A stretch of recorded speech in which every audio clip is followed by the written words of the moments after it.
Hello लोगोफोर आंनि बे बड' स्मार्ट टेक्न'लजि चेनेलाव नोंथांमोनखौ बयखौबो बरायबाय। लोगोफोर दिनैनि डिजिटेल मुगायाव गोबां रोखोमनि अनलाइननि थ्रुयै आर्निं सर्सजों जोङो रांखौ खामायनो हायो आरो गोबाङानो खालामगासिनो। नाथाय बेयाव नोंथाङा ओरैनो खामायनो हाया। बेयाव नोंथांनि माखासे टेलेन्ट थानांगोन, नोंथाङा रोंनांगोन आरो रोङैखौ सोलोंनांगोन। जाय बिथांमोना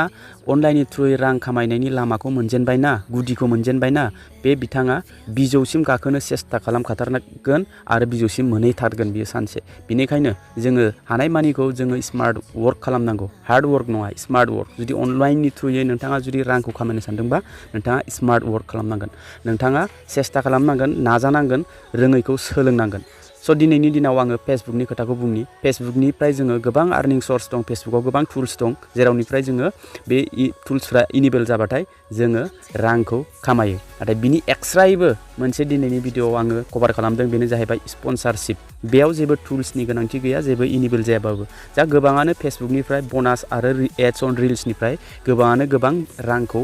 डाबल आर्निंखौ जों मोननो हायो। नाथाय गोबांनावनो लाख लाख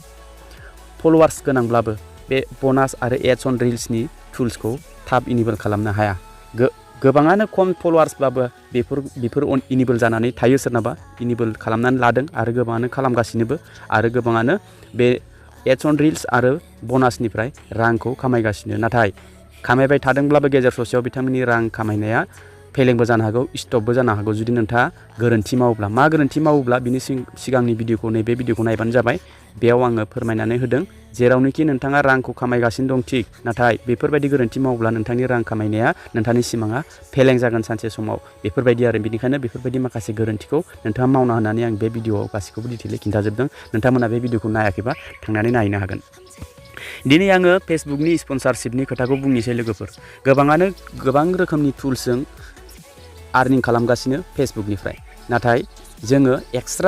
एक्सट्रा आर्निं खालामनो हायो फेसबुकनिफ्राय, बेनो जाहैबाय स्पन्सारशिप। नाथाय स्पन्सारशिपखौ नोंथाङा बोरै लागोन, बोरै मोनगोन, बोरै नोंथांखौ कन्टेक्ट खालामगोन, नोंथाङा बोरै कन्टेक्ट खालामगोन, बोरै मिन्थिगोन जे आंनाव स्पन्सारशिप फैदों, बिनि सोमोन्दै, बिनि डिटेल्सै आं नोंथांमोननो खिन्थागोन। भिडिअखौ फार्स्टनिफ्राय लानानै जोबजासिम नायलांगोन होननानै आं आसा खालामो। लोगोफोर, नोंथांखौ स्पन्सारशिप, जोङो इउटिउबाव गोबां इउटिउबारफोरखौ जों नुयो, गुबुन गुबुन ब्रेन्डखौ स्पन्सार खालामनाय, प्रमट खालामनाय, आरो बिनि बदलै बिथाङा मा मोनो? रां मोनो। रां एड्सनिफ्राय रां मोनो, स्टार्सनिफ्राय रां मोनो, मेम्बारशिपनिफ्राय रां मोनो, बेफोर बेलेग। नाथाय जोङो कम्पानिनिफ्राय एक्सट्रा जोङो रां मोनो। बेयाव नोंथाङा डिमान्डबो खालामनो हायो, गोसोबायदि नोंथाङा बिनिफ्राय रांखौ एचिभ खालामनो हायो।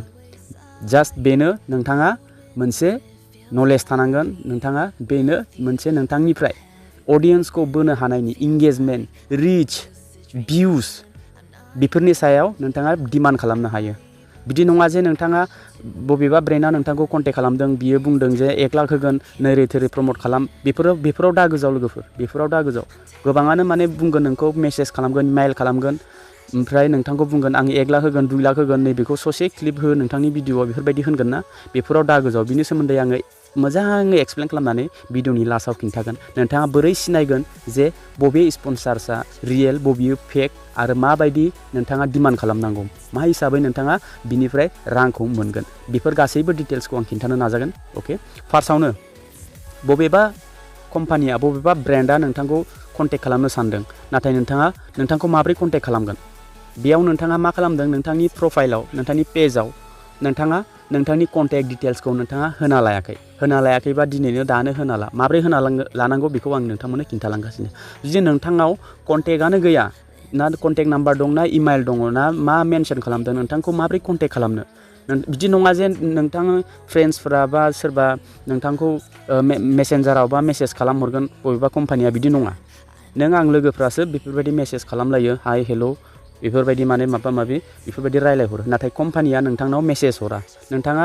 स्पन्सारशिप दालागै कन्टेक्ट नाम्बार होनाय मोनब्ला फेसबुकनि आर्निं खालामनायजों लोगोसे नोंथाङाबो गेजेर गेजेर स्पन्सारशिपजोंनो नोंथाङा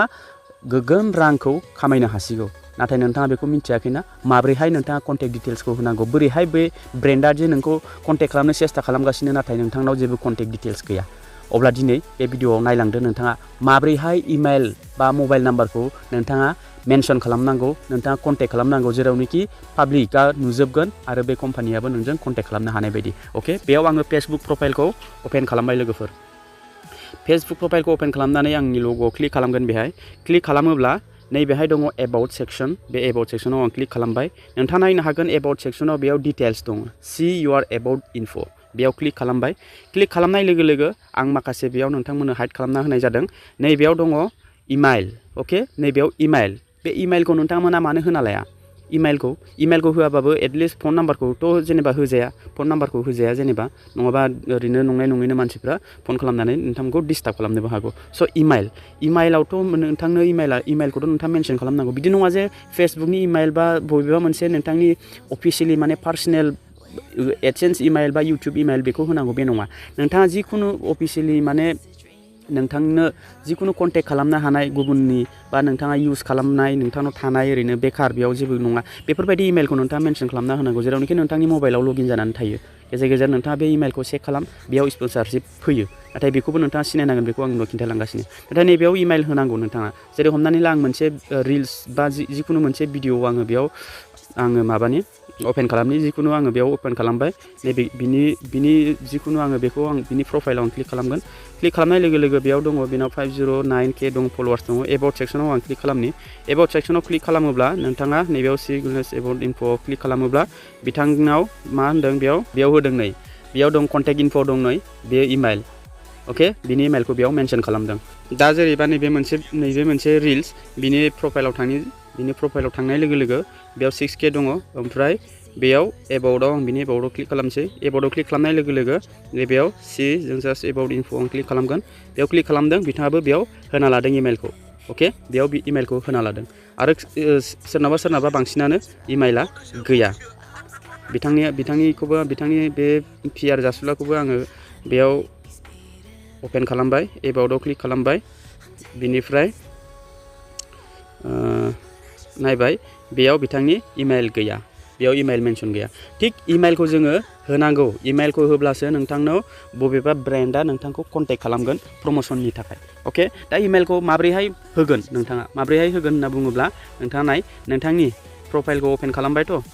माने पेजखौ अपेन खालामबायथ' ओमफ्राय नैबेयाव 3 डट दंना बे 3 डटआव क्लिक खालाम 3 डटआव खालामनानै बे गोजौ इडिटनि अपसन दङ बे इडिटनि अपसनाव नोंथाङा क्लिक खालामदो इडिटनि अपसनाव क्लिक खालामनानै नोंथाङा गाहायाव फैनानै बेयाव कन्टेक्ट डिटेल्स मोनगोन बिनिफ्राय नैबे कन्टेक्ट डिटेल्सआव क्लिक खालामदो कन्टेक्ट डिटेल्सआव क्लिक खालामनानै नैबेयाव मेनेज कन्टेक्ट इनफ' क्लिक खालामदो मेनेज कन्टेक्ट इनफ' क्लिक खालामनाय लोगो लोगो नोंथांनाव बेफोरबायदि श' जागोन बेयाव गासैबो नोंथाङा इमेल होदोंब्लाबो फेसबुकनि जिथु नोंथाङा इमेल होदोंब्लाबो नाम्बार होदोंब्लाबो नोंथाङा मा खालामदों बेखौ पाब्लिक खालामाखै नोंथाङा मा खालामदों बेखौ अनलि मिल' खालामनानै दोनदों गोबाङानो मा पाब्लिक खालामालासिनो दोनो आरो अनलि मिल' खालामनानै दोनो बेयाव नोंथाङा पाब्लिक खालामनांगोन बेखौ बबेबा मोनसे इमेलखौ नोंथाङा बा मबाइल नाम्बारखौ नोंथाङा पाब्लिक खालामना होनांगोन बेयाव नोंथाङा अनलि मि खालामनो नाङा स' लोगोफोर बिनिफ्रायनो नोंथाङा इडिट खालामनो हायो बेयाव नोंथाङा जुदि इमेल गैयाबा नोंथाङा बेयाव एड इमेल नैबे फेसबुकआव बेयाव क्लिक खालामनानै बेयाव नोंथाङा इमेलखौ एड खालामनो हायो पाब्लिक जानानै दङ बेयाव स' आं बेयाव पाब्लिक खालामखादों नोंथाङाबो जुदि नोंथाङा इमेलखौ एड खालामाखैबा बिनिफ्रायनो एड खालामनो हागोन बेयाव एड एनादार एकाउन्ट बेयाव नोंथाङा क्लिक खालामनानै नोंथाङा बिनिफ्राय नैबे नोंथांनि फेसबुकखौ सेलेक्ट खालामदो ओमफ्राय बिनि उनाव नेक्स्ट खालामदो बिनि उनाव नोंथाङा इमेलखौ होदो मबाइल नाम्बार होनो ना इमेल आइडि होनो बेयाव इमेल आइडि होनोबा एड इमेलाव नोंथाङा क्लिक खालामनांगोन एड इमेलाव क्लिक खालामनानै नोंथाङा इमेल एड्रेसखौ बेयाव लिरनांगोन बिनि उनाव नोंथाङा बेयाव बबेयाव होनो बेयाव इन्स्टाग्राम दङ आरो फेसबुक दङ जोङो बेयाव इमेल एड्रेसखौ होनायनि उनाव फेसबुकआव टिक मार्क होनानै नेक्स्टआव क्लिक खालामबानो जाबाय बियो एड जाहैगोन बिनिफ्राय नोंथाङा मा खालामनांगोन पाब्लिक खालामना होनांगोन बेयाव नोंथाङा नैबेयाव अनलि मि दंना बे अनलि मिखौ नोंथाङा बेयाव पाब्लिक खालामना होनांगोन जेनेबा नैबेयाव क्लिक खालामबाय बेयाव क्लिक खालामनानै दा बेयाव अनलि मि थायोब्ला बेयाव नोंथाङा बेखौ पाब्लिक खालामनानै होनांगोन आरोखि जेरै हमना ला नैबेयाव बियो अनलि मि जानानै दङ बेयाव आंनि मोनसे इमेल आइडिमोन बियो नैबेयाव शेयारिं विथ अनलि मि बेयाव क्लिक खालामदो बेयाव क्लिक खालामनानै नोंथाङा नैबेयाव दङ अनलि मि फ्रेन्ड्स आरो पाब्लिक नोंथाङा फ्रेन्ड्सआवबो दोननाङा नोंथाङा पाब्लिकआव दोननो हायो अके स' आं बे इमेलखौ बेखौ पाब्लिक खालामाखै आं गुबुन मोनसे इमेलखौसो पाब्लिक खालामनानै दोनदों स' बेफोरबायदिनो नोंथाङाबो एड खालामनानै बिदिनो नोंथाङा पाब्लिक खालामनानै हो बिनि उनाव नोंथाङा मा खालामनांगोन खनसे चेक खालामबाव नोंथांनि एबाउट सेक्सनाव फैनानै बिनिफ्राय नोंथांनाव बेयो पाब्लिक जादोंना जायाखै अके स' लोगोफोर बेयाव इमेइला आंना बियो पाब्लिक जादों मैखोम4545@gmail.com बियो पाब्लिक जाबाय स' लोगोफोर बेफोरबायदिनो नोंथाङाबो इमेइलखौ पाब्लिक खालामनानै हो जेरावनोखि नोंथांना माखासे आर्निं सर्स टुल्सफ्रा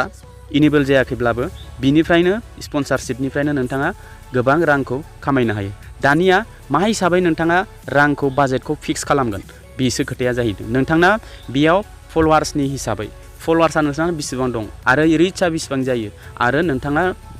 एटलिस्ट मिनिमाम भिउसआ बेसेबां जायो बे हिसाबैसो जोङो बाजेटखौ फिक्स खालामनांगौ बिदि नङा जे नोंथाङा आंनो 50K नांगौ आंनो 5K नांगौ 10K नांगौ होमबासो खालामगोन बेफोरबायदि नङा नोंथाङा दा गोदान स्टार्टिंआव नोंथाङा खम ल' बाजेटनिफ्रायबो खालामनो हायो आरो नोंथांनाव भिउसनि हिसाबै नोंथाङा डिमान्ड खालामनांगोन बेथ' बुङा बे नोंथांनाव सोंगोनसो बिसिबां नोंथाङा लागोन बेखौ आं नोंथांनो मोनसे स्पन्सर खालामनो होनि बेयाव नोंथाङा बेसेबां लागोन होनना नोंथांखौ सोंबावगोनसो रियेल जुदि नोंथाङा स्पन्सारशिपनि इमेइलखौ सिनायनोबा बिथांजों रायलायनानै नोंथाङा बेफोरबायदि नोंथांनाव जुदि सोंगोन बियो रियेल नोंथाङा बेसेबां लागोन बेफोरबायदि आरो बेयाव माखासे सिनायनो गोनां दंबावो जाय बिथांमोना जाय इमेइलाव नोंथांखौ डाइरेक्ट बुंहरदोंना आं एसेखिनि 100K होगोन 50K होगोन 200K होगोन बेयाव स्पन्सर खालाम आं ओरै थोरै मेनेजार बेफोरबायदि इमेइल बुंदोंबा बिनिफ्राय गोजानाव थाखा बेखौ माने इगनर खालामखा लोगोफोर बांद्राय लब जानाङा नोंथाङा नङाबा जोबोद गिदिर प्रब्लेमाव गोलैनो हागौ खैफोदाव गोलैगोन माने बेफोरनो आरो स्केमारफ्रा बिसोरनो आरो हेकारफ्रा बिसोरनो स' लोगोफोर बिनिफ्राय गोजानाव था आरो नाम्बार 2आव दङ नोंथांनाव OTP फैगोन नैबे भिडिअ क्लिप बेखौ क्लिक खालाम ओरै थोरै खालाम ओमफ्राय नोंथांनि OTPखौ बेयाव हो होननानै नोंथाङा OTPखौ शेयार खालामगोन ना बेबो स्केमार बेबो हेकार बिनिफ्रायबो गोजानाव था अके लोगोफोर स' लोगोफोर सानै हुयै नायै हुयै स्पन्सारशिपखौबो लानो रोंनांगौ बिनिफ्राय बांसिन मोजां मिन्थिनो थाखाय नोंथाङा गुगोलाव सार्च खालामनानै नाय हेकार्सखौ माबोरै सिनायो माबायदि स्पन्सारशिपनि इमेइला माबोरै फैयो बबे बिथांमोननि एड्रेसाव इमेइल एड्रेसाव लास्टआव मा थायो फार्स्टआव मा थायो HTT HTTPS बेफोरबायदि थायोना बेफोरनावबो सिनायनो रोंनांगौ बिनि सायावबो आङो सिगां मोनसे भिडिअ बानायदों बेखौबो नोंथाङा नायनो हागोन अब्ला भिडिअखौ बेखिनियावनो आं फोजोबनाय जाबाय भिडिअखौ मोजां मोनोबा लाइक खालाम चेनेलखौ साबस्क्राइब खालामनानै बेल नटिफिकेसन खालामना हो जाहाथे बेफोरबायदि इनफरमेटिभ भिडिअ नोंथांमोनहा नुबाय थानो आरो बे भिडिअखौ फेसबुकआव नायदोंबा फेसबुकखौ फल' खालामना हो भिडिअखौबो हानायमानिखौ शेयार खालामनानै हो अब्ला भिडिअआ बेखिनियावनो लोगो मोनगोन next video tata bye bye and take care